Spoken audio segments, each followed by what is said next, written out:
এই ধরনের অঙ্কগুলো বর্তমানে সমস্ত চাকরির পরীক্ষায় এসে থাকে। দেখো এই সমস্ত অঙ্কগুলো আমরা সহজে কিভাবে কয়েক সেকেন্ডে সলভ করতে পারি। এখানে সবগুলোতে কি আছে দেখো তো, 3 আছে না? দশমিকের পরে সবগুলোতে দেখো 3 আছে, তাই না? এখানে একটা 3, এখানে দুটো, এখানে তিনটে, এখানে চারটে, এখানে 5টা 3 আছে দশমিকের পরে। যদি কোনো অঙ্ক এরকম থাকে তাহলে আমরা পুরোটা যোগ করব না, কিভাবে করব একদম সহজে দেখো।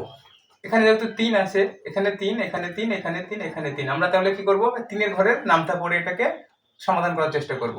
তাহলে এখানে কটা 3 আছে? 5টা 3 আছে, তাহলে আমরা 5 বার 3 এর ঘরে নামটা পড়বো।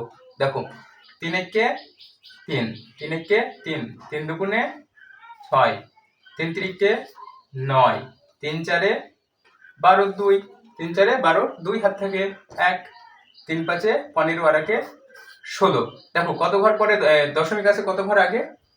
1 2 3 4 5, 5 ঘর আগে দশমিক আছে, তাই আমরা 5 ঘর আগে এখানেও দশমিক বসিয়ে দেবো। 1 2 3 4 5, তাহলে 1.6296 হচ্ছে আমাদের উত্তর। অপশনের মধ্যে আছে 1 64 963, 1.72 963, 82 83, 1.62 963, তাহলে এই অপশনটার সাথে মিলছে, অপশন নাম্বার ডি। তাহলে অপশন নাম্বার ডি হচ্ছে রাইট অ্যান্সার।